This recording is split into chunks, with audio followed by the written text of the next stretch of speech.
You wanted the best, you got the best. Make some noise for the guys from KISS. Eric Singer, Tommy Thayer, Paul Stanley, and Gene Simmons from KISS.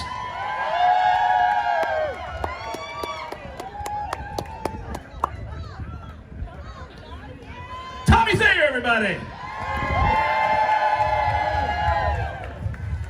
Tommy, do you do an impression of Gene? Jamie St. James does an impression of Gene? Do you know what it sounds like? You want to grab a mic and... You gotta get Jamie to show. Gotta get Jamie to do it? All right, Jamie, if you're out there, we'd like to hear your impression someday. Does anyone do an impression of Eric? Grab a mic. He goes, time out, time out, time out, time out. That's Eric's impression. Time out, time out. Yeah. Do how I talk to you. Gene, hey Gene. If you get in a conversation with Eric about sports, he will talk and tell you stats. He knows everything about every sport. I just find it fascinating that when you live together for that long, you will develop an impression of each other. Is one of the four of you the most likely to be impersonated by the other three? Can you guys do my walk? This is Tommy's walk?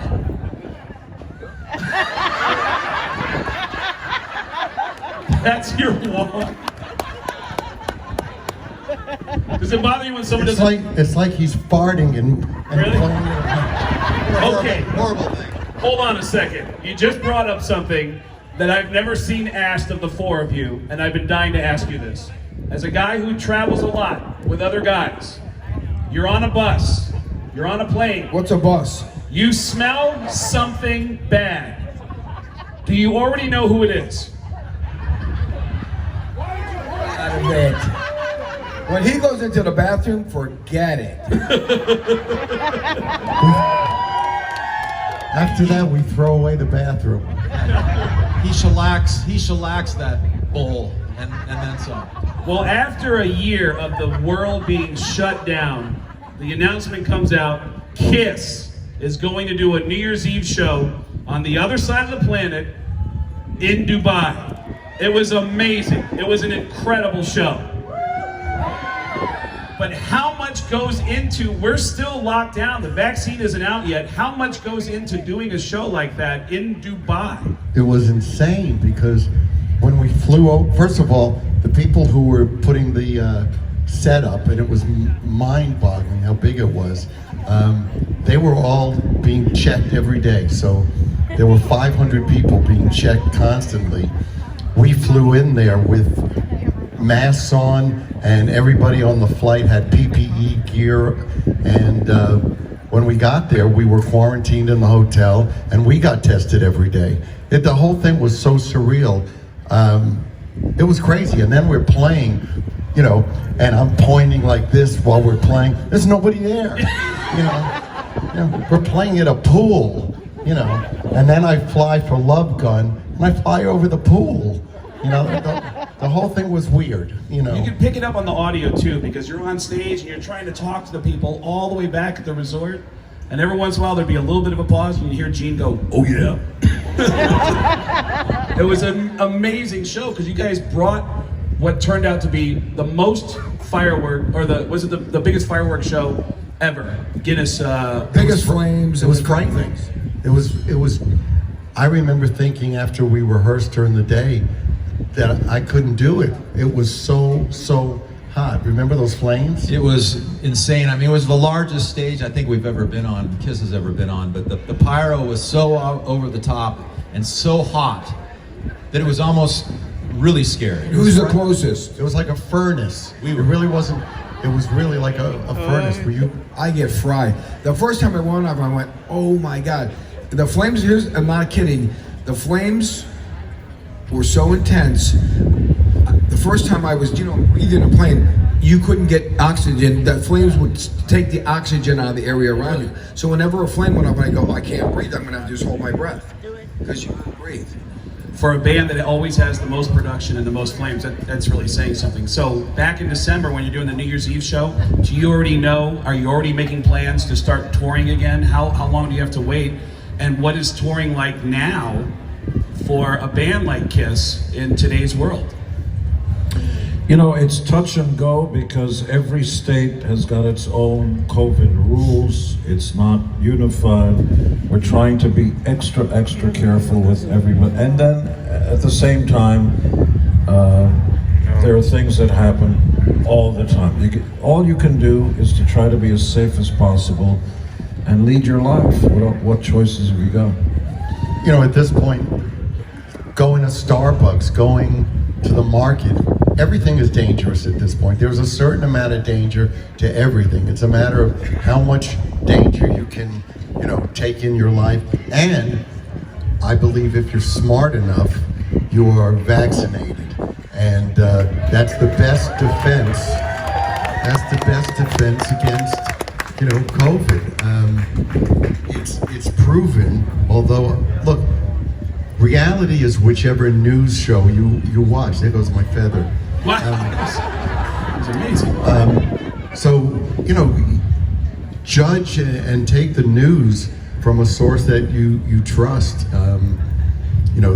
The COVID situation isn't over. What was it, about 8 weeks ago I got COVID, and as soon as I got it, I ran to the hospital. And I had already been double vaxxed. I ran to the hospital and got the monoclonal antibodies. I was still really sick, but I'm sure it saved my life. So if you're sick, even if you're vaccinated, immediately go to a hospital. It's the only thing to do that's safe. I heard that the shows, I haven't seen them, I haven't caught any of the shows you've been doing before you came on the Kiss Cruise. All the shows are completely different backstage. I've heard everybody's separated, that you have different protocols in place. We can't, look, to that end, we can't make people do what they don't want to do. Right. We are strict about everybody's supposed to be vaccinated. If there are people who don't have legit cards, that's something we can't take care of. If people are going out after the show, if workers go out, we have no say about that.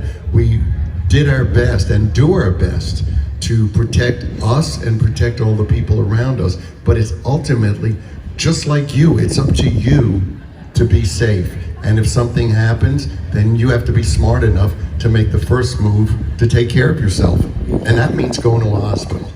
Can we talk about something uplifting? Yes, absolutely. You guys put out the best documentary I have seen in years. That new Kiss A&E documentary, watching the two of you sitting on the couch, having a casual conversation about how it all started was amazing. How long does a thing like that take? And how good is your memory of everything that you did? Did you have to have people remind you of what you had done? Well, clearly Paul Stanley has lost all memory. My memory of things is, he thinks he wrote Strutter. I know I did. I want to say something on behalf of Ace and Peter, and this is important. Through the years, there have been some bad decisions made. My heart breaks that they can't be here and see your beautiful faces. They started with us. They were equally as important as Paul and myself in starting the band. We wouldn't be here with them. It's so tragic because of bad decisions, life decisions, that they can't be here to enjoy all of this. But good things come from things that sometimes seem bad. And the good things that came from their departure from the band is sitting up here with us. Thanks. Not to dwell on that. I thought he was trying to give me some money. We couldn't have made it without Peter and Ace, and we couldn't continue to this day with them. So they are strong parts of our foundation, but this is what's building the monument today. was a different energy, the two of you just sitting on a couch and reflecting back on